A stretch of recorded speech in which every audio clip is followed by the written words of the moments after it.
13-cü suala baxın uşaqlar. Demək istəyir, M parametrinin hansı qiymətində bizə düz xətlər verib. Gətirir uşaqlar.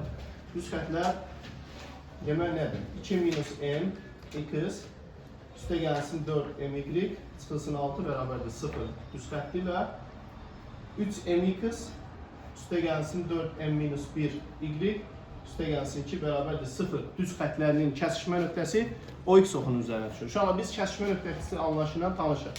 Bilirik ki, düz xətləri kəsişəndə ortaq nöqtələr yaranır və həmin nöqtənin x-nin y-i bir-birinə bərabər olur. İndi həmin düz xətlərin kəsişmə nöqtəsi gəlib hansısa bir oxunun üstünə düşəndə, tutaq ki, burada deyir ki, OX oxunun üzərinə düşür. Kəsişmə gəlib OX oxunun üzərinə düşməklə biz əlavə bir nöqtə bilirik. Bilirik ki, artıq həmin nöqtədə y 0 olacaq. Demək biz bunların x-ların bir-birinə bərabər edəcəyik. Y-lərinin yerinə də nə yazacağıq? 0. Yəni bunların kəsişmə nöqtəsi OX oxuna düşürsə, həmin nöqtənin x-ları bərabər olacaq, y-lər də bərabər olur. Sadəcə biz əlavə olaraq oxun üstünə düşdüyünə görə biz bilirik artıq bərabər və 0-dırlar. Aydındır. İndi misal sadələşsin deyə mən harada y görürəm, yerinə 0 yazıram. O biraz misal sadələşsin. Sonra x-ları tapıb bərabərləşdirəm. Buradan x-i tapanda mənfi 6 sağ tərəf gedəcək. X bərabər olacaq 6 bölünsün 2 çıxılsın.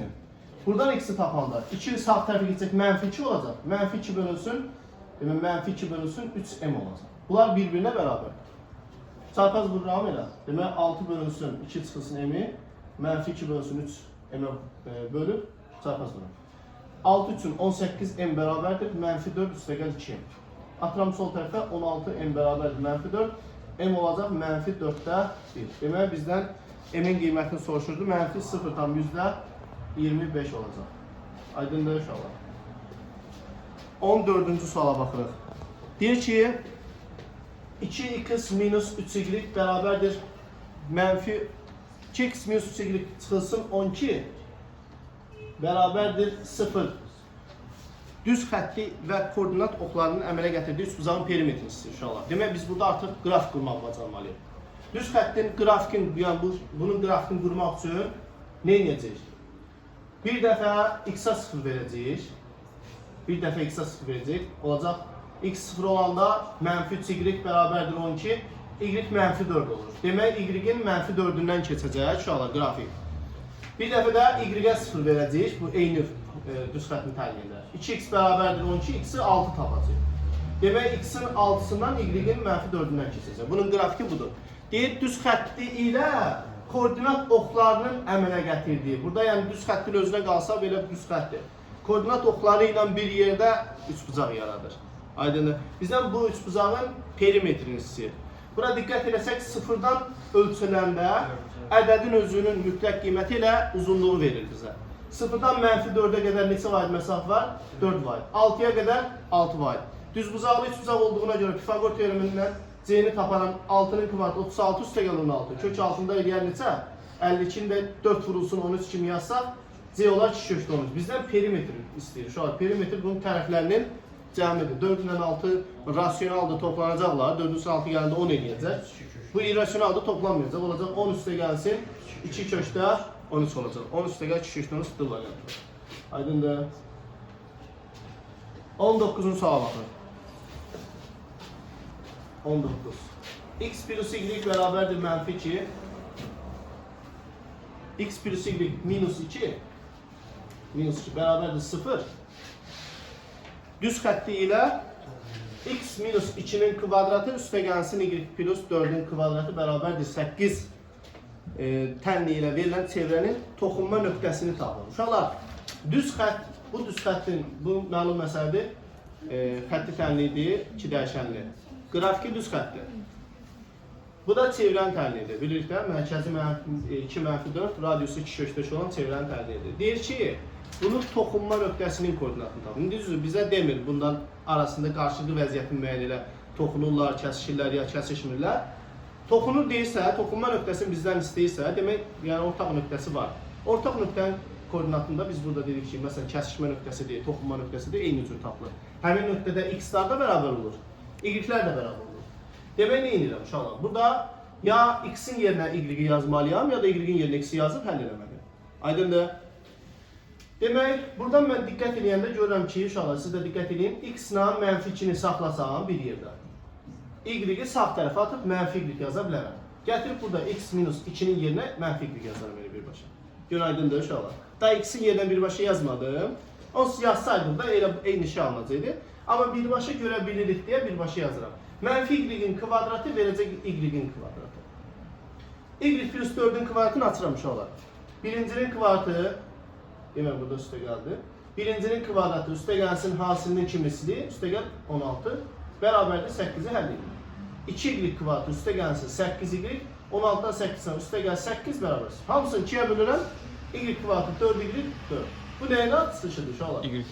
Y üstə gəlsin 2-nin kvadratı. Demək, həqiqətən toxunduğum buradan görülür artıq. Məsələn, alsaydı 2 dənə fərqli kök, burada y bərabər mənfi 2 alındı. Yəni, 2 dənə kök alınır, ikisi də bir-birinə bərabər olur. Bir dənə yeganə həll deyilir buna. Yeganə həll alındısa, demək artıq bunların ortaq nöqtəsi bir dənədir. Demək, həmin düz xətt çevriyə neynirmiş? Toxunurmuş. Məsələn, alsaydım y1 bərabərdir 3, y2 bərabərdir 2 məsələn, artıq neçədən? Kəsəcəkdir. Düz xətt çevrəni kəsəcəkdir. Y-in mənfi 2 qiymətini aparıb o əvəz elədiyimizdə yerinə yazılır. Olur x minus 2, mənfini mənfi 2-yə vuranda x bərabər olacaq nəyə? 4. Demək, həllər cütü də yazılanda birinci x yazılır, sonra y uşaqlar. Yəni birinci 4-ü yazacaq, sonra mənfi 2 yazılır. Demək, 4 mənfi 2 nöqtəsində bunun qrafiki ona toxunurmuş. 20-ci sual. 20-də deyir ki, A mənfi 1, 2 nöqtəsindən keçən 3x minus y minus 2 bərabərdir 0 düz xəttinə paralel olan düz xəttin təyin yazın. Uşaqlar, düz xəttlər nə vaxt paralel olurdu? Hansı şərt ödənir? K-lar bərabər, B-lər isə fərqli olandır. B-lər də bərabər olanda üst-üstə düşürdü. Ona görə də B-ni də vurğulamağımız yaxşı olar. İndi onda biz bunun K-sını tapaq. Gəl. Bunun K-sını tapmaq üçün y-i atıram sağ tərəfə. Y bərabərdir 3x minus 2 vəziyyətinə düşür. Y bərabərdir kx plus b düsturuna əsasən buradan K'nın 3 olduğunu görürəm. Bizə bu təmin təkcə K'sı lazımdır. Çünki deyir ki, bu nöqtədən keçsin. Amma buna paralel olsun. Paralel olması üçün bir dənə mənə həmin o düz xəttin K'sı lazımdır. K'nı götürəndən sonra bu düz xətti dağıtıram, bizə lazım deyil. Onda düsturu y bərabərdir kx plus b-də, K'nın yerinə 3 yazıram. Demək, y bərabərdir 3x ilə başlayacaq bu təlim. Və mənfi 1-2 nöqtəsini də yazıram. Bilirik, birincisi x-dir, ikincisi y. Yerinə yazıb b-ni tapıram. 2 bərabərdir mənfi 3 üstə gəl 1. Buradan b-nin 5 olduğunu alıram inşallah. b 5 olandan sonra təlimimiz tamamlanır. 3x, b-ni də yenə 5 yazıram, üstə gəlsin 5 imiş. Buna paraleldir və mənfi 1-2 nöqtəsindən keçir. Həqiqətən də mənfi 1-i yerinə yazanda mənfi 3 üstə gəl 5 2 eləyəcək, o nöqtədən keçəcək. Aydındır. Sonra 23-cü suala baxın inşallah. M-in hansı qiymətində A5 3 nöqtəsi, demək M-in hansı qiymətində A5 3 nöqtəsi, B M mənfi 6 nöqtəsi və C 7-5 nöqtələr bir düz xətt üzərindədir. Uşaqlar, bir düz xətt üzərindədirsə, diqqət edək bir dənə. Bayaq kolinearlığı buna görə soruşurdunuz. Kolinear. Bir düz xətt üzərindədirsə, məsələn, bunlara vektor kimi baxıb kolinearlıq şərti ilə tapa bilərik. Amma, gəlin belə deyək. Bizə burada 2 dənə nöqtə verir. Bilinən 2 dənə nöqtə verir. Düzdür uşaqlar. Bəli. 2 nöqtədən keçən düz xəttin təlini biz bilirik. Demək, əgər düsturu bilməsək belə uşaqlar, biz o düsturu nə ilə tapa bilirik? Kx plus b ilə, Kx plus b ilə tapıram. Y bərabərdir Kx plus b-ni yazıram. 5 ilə 3-ü qoyuram yerinə. 3 bərabərdir 5k plus b. Bir dəfə də 5 bərabərdir, bunu qoyuram. X ilə y-in yerinə. 7k plus b-yə. Uşaqlar, aşağıdan yuxarı çıxıram. B-lər gedəcək. 7k'dan 5k çıxanda 2k. 5-dən 3 çıxanda 2. Demək, k neçə olacaq? 1. K 1 olandan sonra gətirib ürəyim istədiyində birində yerinə yazıram. 3-dən də 5 çıxaram. B eləyər mənfi 2. Demək, uşaqlar, bizim tənliyimiz hazırdır. Y bərabərdir kx, yəni x üstə gəl b. Çıxılsın 2 imiş. Əgər bunlar üçü də bir düz xətt üzərindədirsə, demək bu da həmin tənliyin şərtini ödəməlidir. Yəni x m-dir, y isə mənfi 6. Biz oradan m-i tapmış oluruq. Mənfi 6 bərabərdir, m çıxılsın 2. Buradan m bərabərdir nəyə? Mənfi 4-ə. Aydın uşaqlar. Bu qaydadan tapa bilir. Demək, bizə 3 dənə nöqtə verib, x-i verib, 1-i yox. Üçü də bir düzxət üzərində olanda buna uşaqlar, yəni fərqli formalarda da yazmaq olur. Yenə deyirəm, vektorların kolinearlıq şərti ilə tapa bilərik. Və yaxud da ki, biraz da məsələn y-ləri ilə hərəkət edib x-larına fikir versəz, kolinear bir düzxət üzərində olduğuna görə, yəni o formada da müəyyən eləmək olar buna. Məsələn, y necə dəyişir? Tutaq ki, 3 ilə 5, 3 olub, düzdür uşaqlar.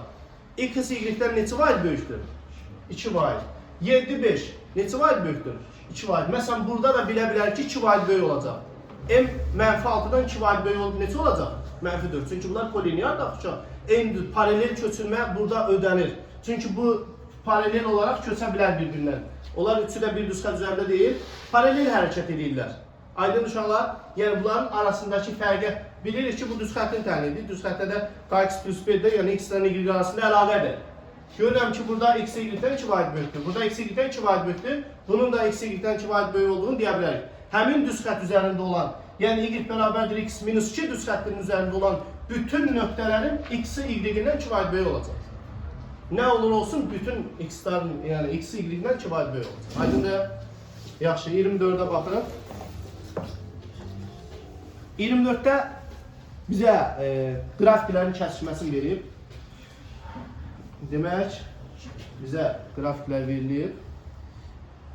Belə, belə. Mərkəzdən keçir. Bu üçbucağın sahəsini istəyir bizdən uşaqlar. Biri y bərabərdir 1,5 x-in qrafikidir. Biri isə 3x plus 4y bərabərdir 12-nin qrafikidir. Və iştirləmişsən sahəsini tapır. Uşaqlar, bizə nə lazımdır? Bunun sahəsini bilmək üçün üçbucağın sahə düsturundan, yəni ən çox istifadə etdiyimiz, yəni burada da istifadə edəcəyimiz 2/1 AH düsturundan istifadə edə bilərik burada. Amma A-nı, H-ı elə götürməliyik ki, biz onu tapa bilək. Məsələn, mən buranı A kimi götürsəm, bura çəkilən hündürlüyü tapmaqda çətinlik çəkəcəm. Məsələn, bunu tapa bilərik. Amma H-ını tapmaqda çətinlik çəkəcək. Eləyək ki, oxlara paralel ya perpendikulyar deyansın. A-nı buradan götürürəm uşaqlar, baxın elə. A-nı buradan götürsəm, H-ı da həmin tərəfə endirilən hündürlüyü götürsəm, baxın elə. Bu H, oxlar bir-birinə perpendikulyar olduğuna görə x oxu ilə ölçüləcək. Yəni x oxuna görə biz həmin H-ı tapa bilərik. Aydındır. İndi başlayaq tapmağa. Bu tapmaq asandır, A-nı tapmaq. Bu ikinci tənliyi var, 3x plus 4y tənliyi. Həmin tənliyin y oxun kəsən nöqtəsidir. Y oxun kəsən nöqtədə x-in qiyməti nə olur uşaqlar? 0, bəli. X-in yerinə 0 yazıb buranı tapır. 0 üstə gəlsin 4y bərabərdir 12. Y bərabər olacaq 3-ə. Demək, bu nöqtənin y-i 3 imiş. Y-i 3 imişsə elə A-nın qiyməti nəyi verəcək? 3-ü. Çünki koordinat başlanğıcından 3-ə qədər məsafə. Aydındır. An tapdıq. İndi gəldik H-ı tapmağa. Bu nöqtə uşaqlar, bu qrafiklərin kəsişmə nöqtəsidir. Kəsişmə nöqtənin koordinatlarını tapanda bunların y-lərin ya x-lərin bərabərləşdirmək lazımdır. Gətirirəm buradakı y-in yerinə 1,5x yazıram. Onda olacaq necə? 3x üstə gəlinsin, 4 vurulsun 1,5. Eləyəcək 6 eləyədə 6x bərabərdir 12-yə. 9x bərabərdir 12, 3-ə iqtisad edirəm, eləyir 3-də 4. Demək, x-i də 3-də 4 imiş. Və bu nöqtənin x-i 3-də 4 imiş. Buradan bura qədər məsafə, 0-dan 3-də 4-ə qədər məsafə elə 3-də 4-ün özü olacaq. Demək, H-ı 3-də 4, tərəfi 3 olan üçbucağın sahəsini biz tapmalıyıq. S bərabərdir 2/1 AH. 2/1 A-sı 3, H-ı da 3-də 4. 3-lər gedəcək, 4-lə də 2 gedəcək, qalacaq 2. Aydındır uşaqlar. 26. Bir 12x üstə gəlinsin 5y bərabərdir. Çıx 60 bərabərdir 0. Düz xəttinin koordinat oxları arasında qalan parçasının orta nöqtəsindən koordinat başlanğıcına qədər olan məsafəni tapın uşaqlar. Diqqət edək. Bunu qrafikini quraq. Görə bizdən nə istəyir?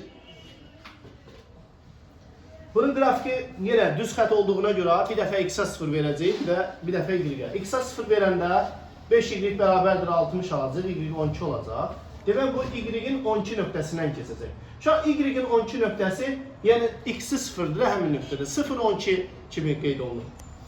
Bir dəfə də y-ə 0 verəcəm, 12x bərabərdir 60, x olacaq 5. Onda x-in 5 qiymətində də y-in qiyməti 0 olur. 5 0 olur. Bunun qrafiki bu nöqtələrdən keçən düz xəttdir uşaqlar. İndi sual buydu ki, deyir bu düz xəttlərin arasında qalan koordinat oxlarının arasında qalan parça buradan düz bura qədərdir. Bunun orta nöqtəsinin koordinat başlanğıcından məsafəsini tapın. Müxtəlif formada tapa bilərsiniz.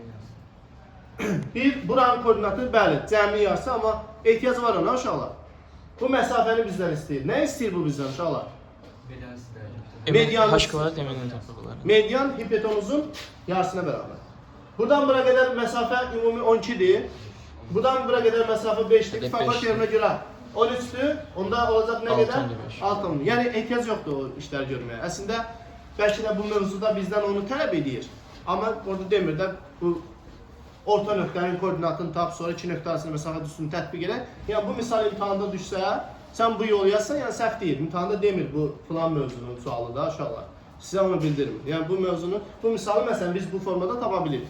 Və yaxud da ki, Kəmasibin dediyi yoldan orta nöqtənin koordinatını tapmaq üçün uc nöqtələrin koordinatlarını toplayıb yarıya bölərdik. Buranın koordinatını tapardıq.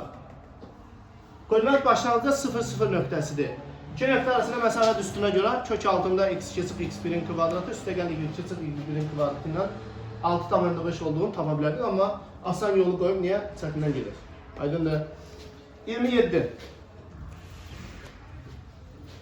27 ilə bizə bir yenə qrafik verib uşaqlar. Demək 27'də qrafik verib y, x. Qrafik demək x oxundan soldan keçir. Bu cür. Burada düz bucaqlı yaradır. Belə bir şəkildir. İndi oxşaması da belə bir şəkildir.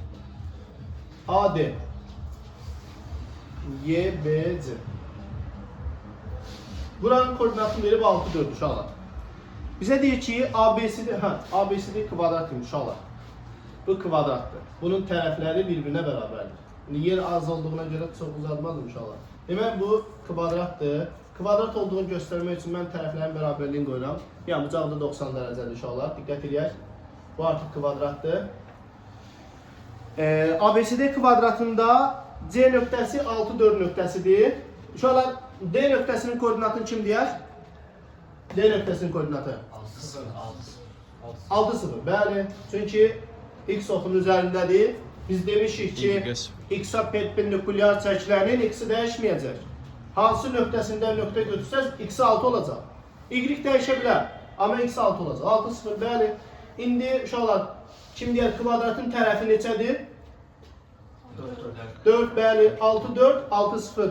6 qalıb 0 4 olub. Demək neçə vahid məsafə var? İndi A nöqtəsinin koordinatını kim deyər? 2 0 bəli. 2 0 olacaq. Çünki 4 vahid məsafə olmalıdır. Kvadratdır axı bu. Bunu da tapa bilərik artıq. B nöqtəsinin koordinatını tapaq. Bəlkə lazım deyil, amma tapaq. Neçə gələcək uşaqlar? 2 ilə neçə olacaq?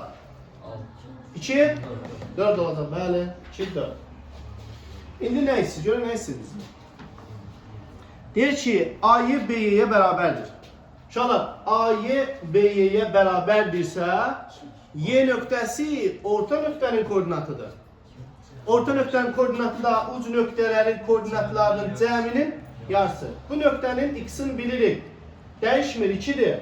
Və yaxud da ki, belə bir tablo 2 üstə 2 4 yarısı 2.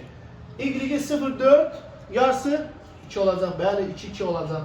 İndi bizdən soruşur ki, düz xəttin həmin o CY-dən keçən düz xəttin ordinat oxunu kəsdiyi nöqtənin koordinatlarını tapın. Uşaqlar bizdən buranı istəyir, x, y istəyir. Uşaqlar biz bayaq dediyimiz kimi bu nöqtənin koordinatlarına fikir verin elə. Bu nöqtə 2 nöqtə verilibsə biz düz xəttin tənliyini yaza bilirik. 2 nöqtə veriləndə düz xəttin tənliyini yaza bilirik. Demək yazıram y bərabərdir kx plus b-dən 6 ilə 4'ü qoyuram yerinə. 6 ilə 4'ü qoyanda uşaqlar olacaq 4 bərabərdir 6k plus b. 2 ilə 2 qoyanda 2 bərabərdir 2k plus b. Şöyle yuxarıdan aşağı tərəf-tərəfə çıxanda b'lər gələcək. 6k'dan 4k, 2k çıxanda 4k bərabərdir 2. K olacaq 2də 1. K'nın 2də 1 qiymətini gətirib, məsələn burada qoyuram yerinə 6-nı 2də 1-ə vuranda 3, 4-dən 3 çıxanda 1. B-də 1 olacaq. Onda düstur olacaq y bərabərdir 2də 1 x üstə gəlinsinlə 1 olacaq. Şöyle biz bilirik ki, düz xəttin y-oxun kəsən nöqtəsi b-nin qiymətinə bərabər olur. B nöqtəsində kəsir. Aydındır. Həmin nöqtənin x-i də nə olur uşaqlar? 0 olur. Y-də b-yə bərabər olur. 0, 1 olacaq koordinat. 0, 1. 0, 1, y variantı. Aydındır. Başa düşdünüz uşaqlar, demək bizdən y-oxun, bu düz xəttin y-oxun kəsən nöqtəsini əgər bizdən istəyirsə, biz həmin nöqtənin tənliyi yazdıq. 2də 1 x üstə gəl 1. Y-oxun kəsən nöqtədə x-ə 0 veririk, y olur 0 üstə gəl 1. Y olur 1. Yəni buradan b-dən də bilə bilərdiniz uşaqlar. Yəni b-nin qiymətini onsuz da biz funksiyalarda keçmişik ki, kx plus b-də b nöqtəsi düz xəttin y-in kəsən nöqtəsidir. Həmin nöqtənin də x-i məlum məsələdir. Y-in üzərində olan bütün nöqtələrdə x 0 olur. Aydındır. 30. 30'da bizə verib uşaqlar şərtdə deyir a sıfırdan kiçik, b sıfırdan kiçik olarsa ax plus by çıxılsın, üstə gəlsin 2 bərabərdir 0. Düz xəttinin koordinat oxları ilə əmələ gətirdiyi üçbucağın sahəsi 4'dür uşaqlar. Koordinat oxlarını əmələ gətirdiyi üçbucağın sahəsi 4 olarsa AB-ni tapın deyir. Diqqət edin uşaqlar. Bizə bunun qrafiki lazımdır. Bunun grafikini quruq. Biz dedik düz xəttin grafikini qurmaq üçün bir dəfə x-ə 0 veririk, bir dəfə y-ə. X-ə 0 veririk, by bərabərdir mənfi 2. Y olur, B olur, daha doğrusu Y olur, mənfi 2 bölünsün B. Uşaqlar, B mənfi ədəddirsə, mənfi 2 bölünsün B necə ədəddir? Müsbət. Demək, mənfi 2 böl B-ni biz yuxarıda yazmalıyıq uşaqlar. Çünki müsbət ədəddir bu. Yəni, mənfisini aldanmayaq. İndi bu dəfə Y-ə 0 veririk, onda AX bərabər mənfi 2, X mənfi 2 böl A. Eyni qayda ilə A mənfidirsə, mənfi 2 böl A, o da sağda yerləşsin, mənfi 2 bölünsün A. Həmin nöqtələrdən keçən düz xəttin çəkirik və üçbucaq burada bu olur uşaqlar. Bu da görünür ki düzbucaqlı üçbucaq. Düzbucaqlı üçbucağın sahəsini tapmaq üçün katitləri hasilinin yarısını tapmalıyıq. Uşaqlar mənfi 2 böl B-yə qədər məsafə elə bunun mənfi 2 bölünsün B olacaq. Müsbət də uşaqlar bu. Mənfi 2 böl B müsbətdir. Tərəfin uzunluğuna bərabərdir. Eyni qayda ilə bu da müsbət olduğuna görə uzunluq mənfi 2 böl A. Demək bunun katitləri mənfi 2 böl B ilə mənfi 2 böl A imiş.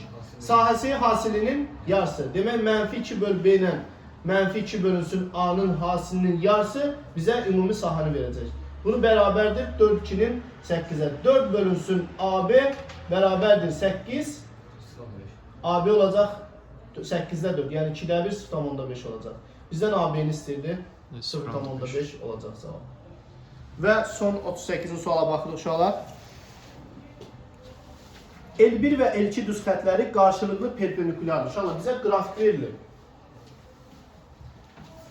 Biri koordinat başlanğıcından keçir. Biri də ixtiyari bir düz xətdir. Burada perpendikularlıq şərti verib. Birincisi L1, bu da L2'dir. İndi uşaqlar bizə deyir ki A 3-6 nöqtəsidir. Bunların kəsişmə nöqtəsi 3-6 nöqtəsidir. L2 düz xəttinin tənliyini istəyir uşaqlar. Fikir versək, biz buradan L1 düz xəttinin tənliyini tapa bilərik. Y bölü kx çünki hardan keçib? Koordinat başlanğıcından keçib. Koordinat başlanğıcından keçən düz xəttlərin tənliyi y bölü kx funksiya kimi y bölü kx funksiyasıdır. İndi 3-6 nöqtəsindən keçibsə, həmin düz xəttin üzərindən bir dənə nöqtəni qoymağımız kifayət edir ki, biz bu düz xəttin tənliyini tapaq. 6 bərabərdir 3k. Oradan k olur 2. Demək bu düz xəttin üzərində olan bütün nöqtələri y bərabərdir 2x ilə tapa bilərik. Digər tərəfdən də biz bilirik ki, əgər düz xətlər perpendikulyar olarsa, onların k-larının, yəni bucaq əmsallarının hasili mənfi 1 verər. Bunun bucaq əmsalının 2 olduğunu bilirik. 2 vurulsun k2 bərabərdir mənfi 1. Buradan k2'nin mənfi 2'də 1 olduğunu tapırıq uşaqlar. Demək y bərabər imiş. Mənfi 2'də 1 x üstə gəlsin B. L2'nin tənliyi bu formada olacaq. Amma B yoxdur. A nöqtəsindən keçdiyinə görə A nöqtəsi da L1 deyə bilməz ki, bu A nöqtəsi təkcə mənə aiddir. Yəni tək mənim tapmaq üçün istifadə olunacaq. L2-yə də aiddir o. Uşaqlar, kəsişmə nöqtəsidir. L2-nin də koordinatlarında 3, 6 nöqtəsi var. Ona görə də 3, 6-nı burada qoyulub. 6 bərabərdir mənfi 2-də 3x üstə gəlsin B olur. X-in yerinə 3 qoyduq da, bəli. O da 6 üstə gəl 2-də 3. 2-də 3 1,5 deyil. Keçirəsi 7,5. Onda tənqi olacaq mənfi 0,5x plus 7,5. Yəni düz hesabladıq. 3, 6 nöqtəsini qoyduq yerinə x-la y. Tapdıq bunu. Demək mənfi 0,5x üstə gəlsin 7,5. Belə sağ olun.